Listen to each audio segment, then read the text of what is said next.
Everyone, welcome back to GK today. मेरा नाम है नुज़हत सना और इस वीडियो में हम कवर करेंगे current affairs.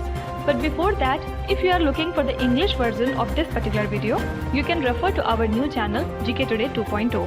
The link has been given in the description box, you can refer to it from there. इसके अलावा जो भी हमारे हिंदी स्टूडेंट्स हैं उनको मैं बता दूं कि ये questions GK today Android application में चल रही हमारी डेली 20 MCQ सीरीज 2022 से लिए गए हैं। इसलिए अगर आप इन क्वेश्चंस को टेक्स्ट फॉर्म में चाहते हैं इसके एक्सप्लेनेशन और क्विज के साथ, तो आप ज्वाइन कर सकते हैं हमारी इस डेली 20 MCQ सीरीज को, जो कि अवेलेबल है जीके टुडे एंड्रॉयड एप्लीकेशन पे। तो अब आपका ज़्यादा टाइम नहीं लेते हुए चलिए शुरू करते हैं। Good morning everyone, welcome back to GK today.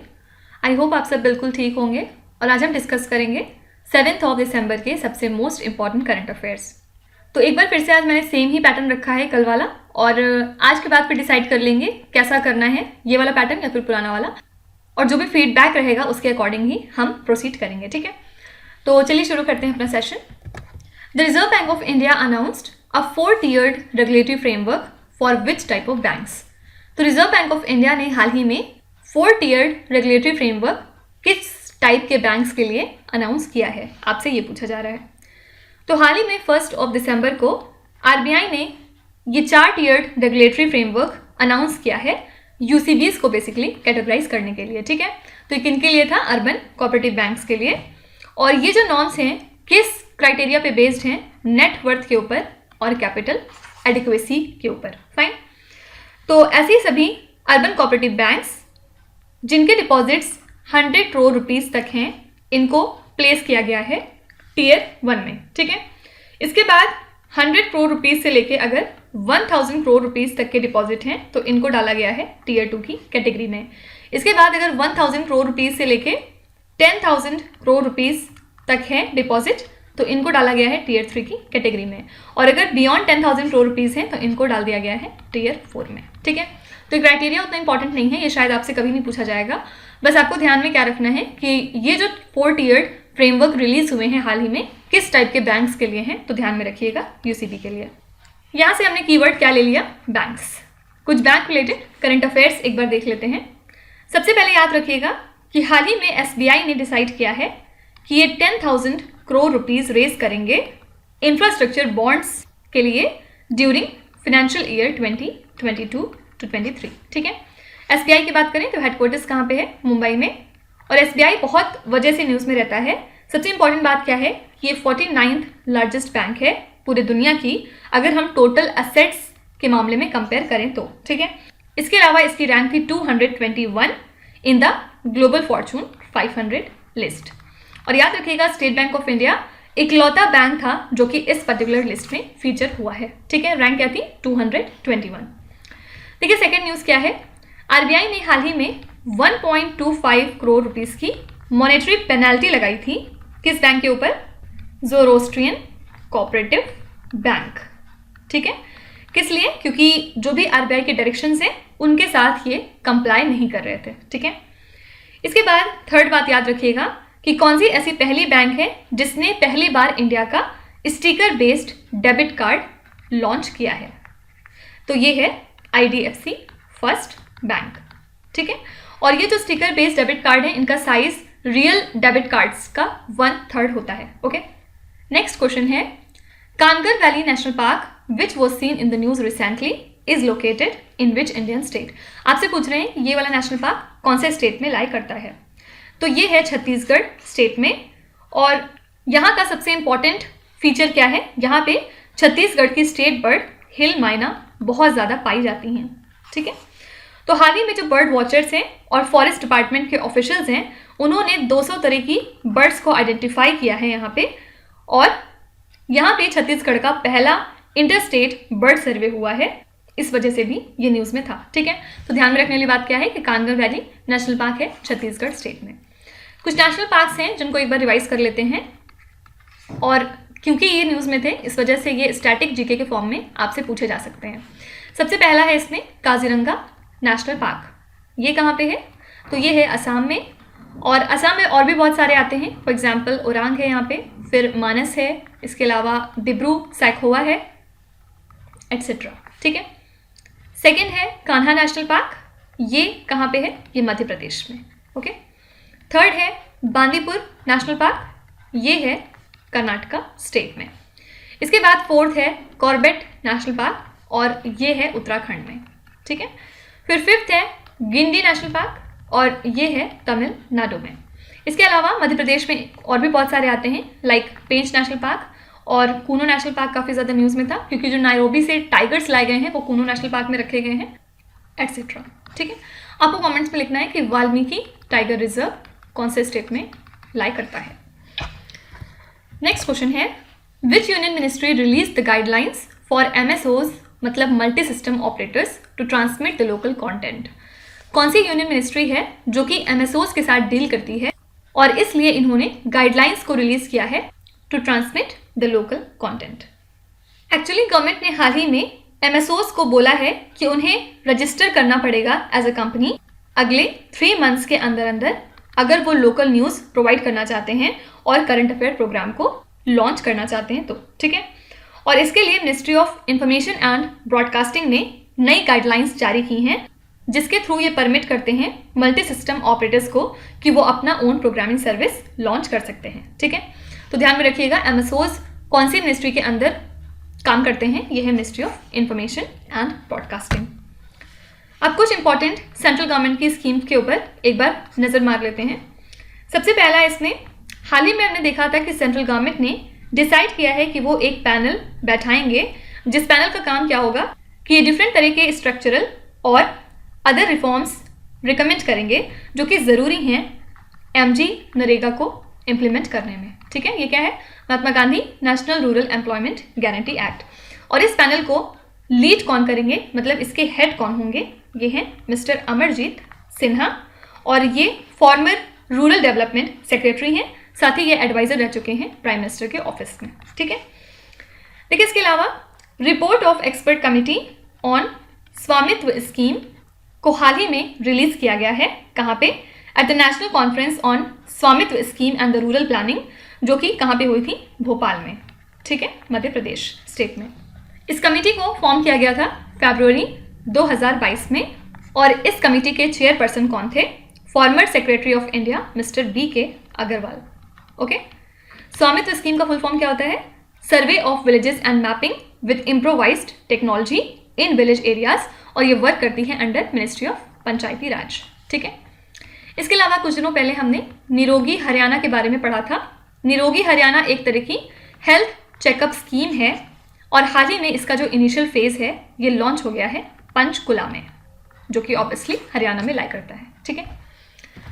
Next question है what is the Mariam Webster's word of 2022। इस तरह के क्वेश्चन आपके एग्जाम में बहुत बार पूछे गए हैं, तो इसको ध्यान में रखिएगा। तो Mariam Webster's word of 2022 declare हुआ है गैस लाइटिंग। ठीक है। और जो इस वर्ड के लिए सर्चेज हुए हैं इस वेबसाइट पे, वो 1000% तक इंक्रीज हो गए हैं 2022 में, अगर हम पिछले साल से कंपेयर करेंगे तो। ठीक है। और होता क्या है गैस लाइटिंग, इससे आप क्या समझते हैं? एक्चुअली ये किसी भी पर्सन का साइकोलॉजिकल मैनिपुलेशन होता है, जिसके थ्रू जो विक्टिम है वो अपने ओन थॉट्स के ऊपर क्वेश्चन करने लगता है। इसके अलावा उसे रियलिटी और थॉट्स का डिफरेंस समझ में नहीं आता है, और कई बार ऐसा होता है कि ये लीड कर जाता है कन्फ्यूजन की तरफ, मतलब उसको काफ़ी ज़्यादा कन्फ्यूजन होने लगता है कि क्या सच है और क्या झूठ है। इसके अलावा लॉस ऑफ कॉन्फिडेंस ऑब्वियसली होने लगता है उसके अंदर। तो इस तरह की डिफरेंट चीज़ों को हम गैस लाइटिंग के नाम से जानते हैं। ठीक है। तो चलिए एक बार हम कुछ इंपॉर्टेंट कंट्रीज देख लेते हैं। सबसे पहले याद रखिएगा कि जापान ने हाल ही में अनाउंस किया है कि इन्होंने सक्सेसफुली यूज़ किया है स्टीम को टू प्रोपेल कौन सा स्पेसक्राफ्ट इनका? इक्यूलियस। ठीक है। अगर आपसे पूछेंगे कि इक्यूलियस कौन सी कंट्री से रिलेटेड है, आंसर हो जाएगा जापान। इसके अलावा इसरो ने हाल ही में 9 सैटेलाइट्स को लॉन्च किया है मल्टीपल ऑर्बिट्स में। कौन से रॉकेट का यूज़ करके? Using PSLV C54। ओके। फिर इसके अलावा याद रखिएगा कि इंडिया का जो MMR है वो कितना है? 97 पर लाख लाइव बर्ड्स 2018 से 2020 के बीच। ठीक है। और MMR क्या है ये आपको कमेंट्स में ज़रा लिखना है, क्योंकि जब हम लोग ये वाली न्यूज़ डिटेल में कवर कर रहे थे वहाँ पे मैंने आपको बहुत कायदे से एक्सप्लेन किया था ये टर्म क्या होता है, इससे आप क्या समझते हैं। तो मुझे देखना है कितने लोगों को याद है कि MMR का फुल फॉर्म क्या है और इसका मतलब क्या होता है, ये किस चीज़ का रेशियो बेसिकली होता है। इसके अलावा देखिए, हाल ही में चाइना ने सक्सेसफुली लॉन्च किया है अपना शिंजू 15 स्पेसशिप। कौन सी रॉकेट की हेल्प से? लॉन्ग मार्च 2FY15 रॉकेट, ठीक है। और इसी के साथ चाइना ऐसी पहली कंट्री बन गई है जिसने अपने 6 एस्ट्रोनॉट को स्पेस में एक साथ इकट्ठा किया था, ठीक है। नेक्स्ट क्वेश्चन है, which country is the first to score over 500 runs on day first of a test cricket match? कौन सी ऐसी कंट्री पहली हो गई है जिसने 500 रन से भी ज़्यादा बनाए टेस्ट क्रिकेट मैच के पहले ही दिन? ये कंट्री है इंग्लैंड, और इन्होंने कितने रन बनाए थे? 506, 4 विकेट पे। और कौन सी कंट्री के अगेंस्ट बनाए थे? तो पाकिस्तान के, ठीक है। और कहाँ पे बनाए थे? रावलपिंडी क्रिकेट स्टेडियम में। ये कहाँ पे है? पाकिस्तान में, ठीक है। याद रखिएगा, इसी के साथ इंग्लैंड ने सरपास कर लिया है ऑस्ट्रेलिया को, और पहले ये जो रिकॉर्ड है ये ऑस्ट्रेलिया के नाम था। ऑस्ट्रेलिया ने ये वर्ल्ड रिकॉर्ड बनाया था during the first test of the series against the country South Africa 1910 में, ठीक है। इनका स्कोर कितना था? 494, 6 विकेट्स के साथ, ठीक है। ये आपसे नहीं पूछा जाएगा। इंपॉर्टेंट बात क्या है कि अब ये जो रिकॉर्ड है ये इंग्लैंड के नाम हो चुका है। कौन सी कंट्री के अगेंस्ट इन्होंने बनाया? तो ये कंट्री है पाकिस्तान, ओके। अब कुछ इंपॉर्टेंट कंट्रीज एक बार रिवाइज कर लेते हैं जो न्यूज़ में थी आजकल। सबसे पहला है लेफ्टिनेंट जनरल असीम मुनीर, हाल ही में अपॉइंट हुए हैं as new army chief of the country Pakistan, ठीक है। सेकेंड नाम है इसमें अनवर इब्राहिम का। ये क्यों इंपॉर्टेंट है? क्योंकि हाल ही में ये बन चुके हैं नए प्राइम मिनिस्टर मलेशिया के, ओके। इसके बाद थर्ड नेम है इसमें कासिम जोमार्ट तोकायेव। ये हाल ही में री इलेक्ट हो चुके हैं as the president of the country Kazakhstan, okay. इसके अलावा हैं बंदारू विल्सन बाबू, हाल ही में ये इंडिया के एम्बेसडर बन चुके हैं। कौन सी कंट्री के लिए? कोमोरोस। और लास्ट क्या है? नताशा पिर्क मूसर, ये इलेक्ट हुई हैं as first female president of कौन सी कंट्री? स्लोवेनिया, ठीक है। नेक्स्ट क्वेश्चन है, Urvashi Singh who was seen in the news recently is associated with which sport? Urvashi Singh कौन से स्पोर्ट से एसोसिएटेड हैं, आपको ये बताना है। सबसे पहले ये कौन से कंट्री की हैं? इंडिया की हैं। इंडिया की बॉक्सर हैं ये, ठीक है। और हाल ही में इन्होंने हराया है थाईलैंड की नेशनल चैंपियन थंचनोक फनन को, ओके। और इसी के साथ उर्वशी सिंह ने जीत लिया है WBC international super bantamweight title, okay. इसके अलावा ये जीत चुकी हैं WBC एशिया सिल्वर क्राउन, जो कि कहाँ पे हुआ था? कोलंबो में, ओके। और अब ये प्रेजेंट में world boxing council Asia continental हैं, साथ ही इंटरनेशनल चैंपियन भी हैं, ओके। तो ध्यान में रखिएगा उर्वशी सिंह किस स्पोर्ट से एसोसिएटेड हैं? ये एक बॉक्सर हैं। चलिए कुछ स्पोर्ट्स रिलेटेड करंट अफेयर्स एक बार रिवाइज कर लेते हैं। सबसे पहले याद रखिएगा कि इंडिया होस्ट रहने वाला है 2023 के IBA women's world boxing championship के लिए, ठीक है। और ये हाईएस्ट लेवल ऑफ कंपटीशन होता है बॉक्सिंग की फील्ड में। सेकंड याद रखिएगा कि जो 5th खेलो इंडिया यूथ गेम्स है ये कहाँ पे होगा? मध्य प्रदेश में। कब से कब तक? जनवरी 31 से लेके फरवरी 11 तक, ठीक है। और ये मध्य प्रदेश की डिफरेंट 8 सिटीज़ में कंडक्ट किया जाएगा। इसके अलावा जो 36th नेशनल गेम्स थे इसके लिए कौन सा स्टेट वेन्यू था? तो ये था गुजरात, ठीक है। यहाँ की अहमदाबाद सिटी में ये हुआ था। नेक्स्ट क्वेश्चन है, which institution release the global wage report 2022-23? ये रिपोर्ट कौन से इंटरनेशनल ऑर्गेनाइजेशन की है? आपसे ये पूछ रहे हैं। तो ये रिपोर्ट है इंटरनेशनल लेबर ऑर्गेनाइजेशन की, और इसमें इन्होंने ये बताया कि जो सीवियर इन्फ्लेशन क्राइसिस है ये ग्लोबल स्लोडाउन के साथ मिल गया है, और अब जो रियल मंथली वेजेस हैं लेबर्स की वो काफ़ी ज़्यादा कम होती चली जा रही हैं इस रीज़न से, ठीक है। और ये जो स्लोडाउन है इसको और ज़्यादा ट्रिगर किया है जो वॉर इन यूक्रेन चल रहा था उसने। इसके अलावा जो ग्लोबल एनर्जी क्राइसिस आजकल चल रहा है इसकी वजह से भी काफ़ी ज़्यादा इम्पैक्ट हुआ है, ठीक है। तो रिपोर्ट के मुताबिक जो क्राइसिस है वो मिडिल क्लासेस की जो परचेजिंग पावर है उसको काफ़ी ज़्यादा कम कर रही है, और साथ ही ये हिट कर रही है हमारे लो इनकम हाउस होल्ड को, ठीक है। तो अंदर क्या है ये आपसे कभी नहीं पूछा जाएगा, बस याद रखिएगा ग्लोबल वेज रिपोर्ट किसकी है? इंटरनेशनल लेबर ऑर्गेनाइजेशन की, जिसका हेडक्वार्टर्स कहाँ पे है, जेनेवा, स्विट्जरलैंड में। ठीक है, अब यहाँ पे मैं आपसे 2 इंपॉर्टेंट रैंक्स डिस्कस करूंगी। सबसे पहला है, इंडिया की रैंक 8 थी अमंग द कंट्रीज जो कि हाईएस्ट रिस्क पे हैं for mass killings in 2022 to 23। ठीक है, और इसमें टॉप 3 कंट्रीज कौन सी रही? फर्स्ट पे था पाकिस्तान, सेकेंड था यमन और थर्ड था म्यांमार। ओके, और इंडिया ने बहुत ही ज़्यादा खराब परफॉर्म किया है इस इंडेक्स में। मतलब हमारी condition Sudan, Somalia, Syria, Iraq और जिम्बाब्वे जैसी कंट्रीज से भी खराब साबित हुई। ठीक है, मतलब ये सारी कंट्रीज भी हमसे बेटर रैंक पे थी। सेकेंड जो इंडेक्स है ये कौन सा है? Global aviation safety ranking. इसमें इंडिया की रैंक थी 4th, और ये कौन रिलीज करता है? International civil aviation organisation. Okay, और इसमें टॉप 3 कंट्रीज कौन सी थी? फर्स्ट पे था सिंगापुर, सेकेंड पे था यूएई और थर्ड पे था South Korea. Fine, next question है, Barak MX air defence system is associated with which country? ये जो एयर डिफेंस सिस्टम है कौन सी कंट्री से रिलेटेड है, आपको ये बताना है। एक्चुअली हाल ही में जो इजराइल की नेवी है इन्होंने सक्सेसफुल टेस्ट कंडक्ट कर लिया है इनके लॉन्ग रेंज इंटरसेप्टर मिसाइल का against the advanced cruise missile. Okay, और ये जो LRAT मिसाइल है जो कि पार्ट है Barak MX air defence system का, इसको डेवलप किसने किया है? इजरायली एरोस्पेस इंडस्ट्रीज ने। और आप कह सकते हैं कि ये जो बराक MX है ये सिमिलर टू है इंडिया के बराक 8 का। ठीक है, तो ध्यान में रखिएगा बराक MX किसका है? इजराइल कंट्री का। कुछ डिफेंस रिलेटेड करंट अफेयर्स पे एक बार नजर डाल लेते हैं। सबसे पहले याद रखिएगा कि हरी मऊ शक्ति काफ़ी ज़्यादा न्यूज़ में है आजकल। तो कौन सी 2 कंट्रीज़ के बीच की एक्सरसाइज है ये? इंडिया और मलेशिया, राइट। इसके बाद जो थर्ड शिप था सर्वे वेसल का इक्शक, हाल ही में इसको लॉन्च किया गया है बाय इंडियन नेवी। फिर इसके अलावा जो 14th एडिशन है एरो इंडिया 2023 का, ये कब से कब तक होगा? 13 to 17 ऑफ फरवरी 2023 तक, और इसके लिए होस्ट क्या है? बेंगलुरु सिटी। फिर याद रखिएगा कि INS मोरमुगांव जो कि सेकेंड शिप है प्रोजेक्ट 15B की, हाल ही में इसको इंडक्ट कर दिया गया है इनटू इंडियन नेवी। ठीक है, और लास्ट में एक और एक्सरसाइज है जो आजकल न्यूज़ में है, ये है गरुड़ शक्ति। कौन सी 2 कंट्रीज़ के बीच होती है? इंडिया और इंडोनेशिया। ओके, नेक्स्ट क्वेश्चन है, in which year an all women bench has been constituted for the first time in the Supreme Court? तो कौन से साल में पहली बार सुप्रीम कोर्ट में एक ऑल वुमेन बेंच बैठाई गई थी? करेक्ट आंसर हो जाएगा 2013 में।